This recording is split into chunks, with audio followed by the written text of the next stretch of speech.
people who have been through that and they've actually got a roadmap to say, here are the steps that I've taken to overcome adversity.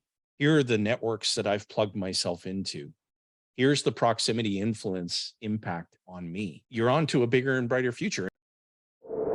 Just how exactly do you create success in your life? In fact, how can you even do it with some happy hours? Well, we're joined today with Rob Stratham. We're excited to have an amazing conversation about success, how you can increase your level of success, and creating a roadmap. So, Rob, thanks for joining us today. Excited to have this conversation.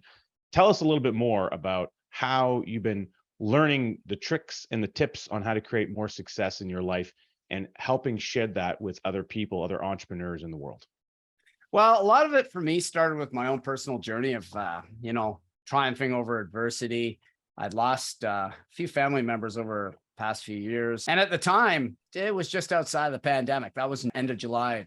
Into the pandemic, I don't know about you guys, but things kind of got dark. And I'm sitting on this business that's supposed to be celebratory. It's into drinks, the Drunken Grapes, its name, and, hosting at that time live wine and beer tastings. It didn't quite expand into what I wanted to do. And I always dreamed of being able to do some virtual stuff. Moving along, business expanded into that. And then I wanted to bridge into a podcast. I always talked about how can I get into a podcast and how could I bridge this into something interesting that would have Main Street watch it, not just wine and beer professionals and aficionados. So I thought, why not have extraordinary drinks with extraordinary people? So I got into topics on real estate, business, finance. And then it realized and dawned on me that as I journeyed through this, I always asked the question, what adversity they had to overcome. We all have to overcome massive adversity. So I said, well, this is just a pinnacle core element of success. Now, if everybody knows they have to overcome some great adversity in life, yet very few do it, you got to ask yourself why. A roadmap is very, very important. Something that all these entrepreneurs and visionaries and successful professionals have in their toolkit is they have a vision or a roadmap of where to go and how to get there and how to be successful. Yeah.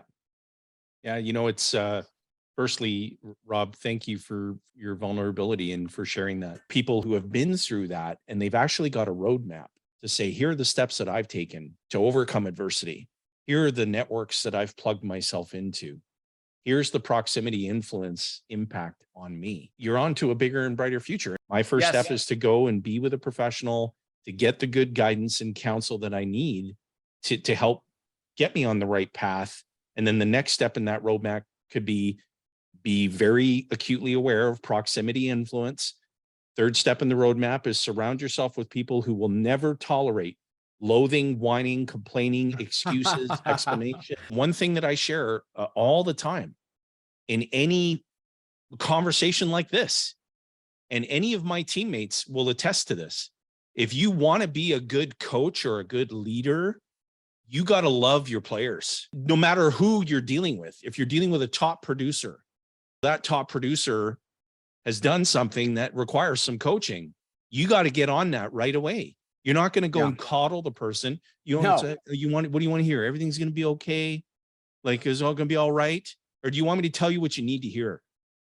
And the level of respect, mutual respect that gets built as a result of that, because all progress begins with telling the truth. And so in a relationship, that should be one of the frameworks in your roadmap.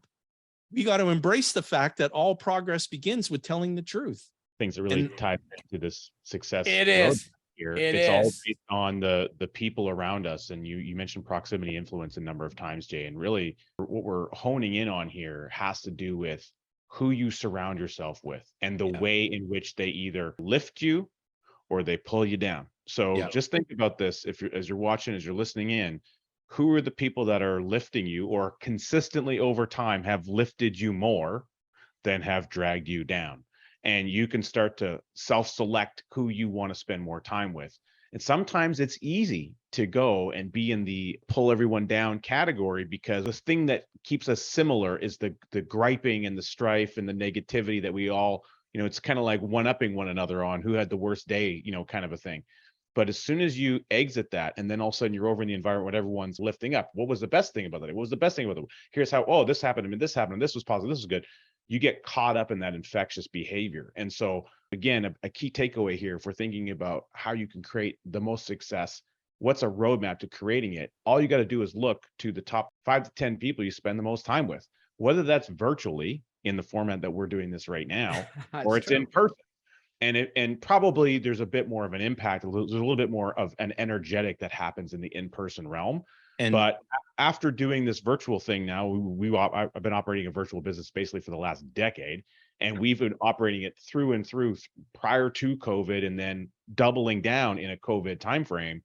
We've been able to build extremely unbelievably positive relationships. I can get that energetic. I use hand movements to help me. Hey, that's cool. That's cool. With people on our team and our clients all across the country, because we're bonded around something unique, and we're lifting and raising people up. So you can create this environment, or as best as possible, even in a virtual world. Yeah, maybe there's 10% or 15% that you're not getting because you're not in the room.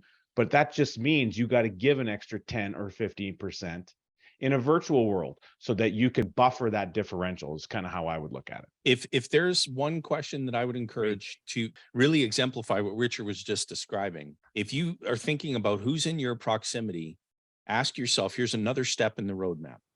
Ask yourself, is this individual contributing to or contaminating the bigger future that I want to create? Absolutely. And if the word is contaminating, get out. Whatever you need to do, call in a tactical nuclear strike, vaporize the person, like whatever it is, bye-bye. And once a year in the spring, just set a Google Calendar reminder to pop up and say, in the theme of spring cleaning, check your network. Do a little cleaning in the network too.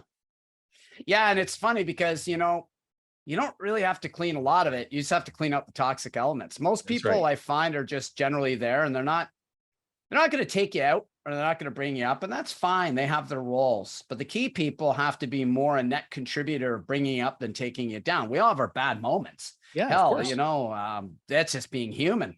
But you need to really be able to drive positive change with positive people.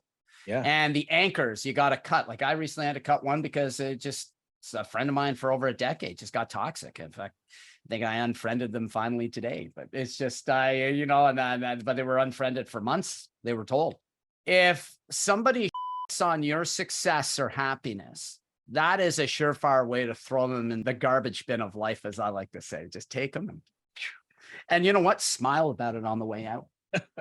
Well, ladies and gentlemen, if you've really enjoyed this conversation, make sure to tune in to the next episode if you want to learn how entrepreneurs can leapfrog the banks. Click here.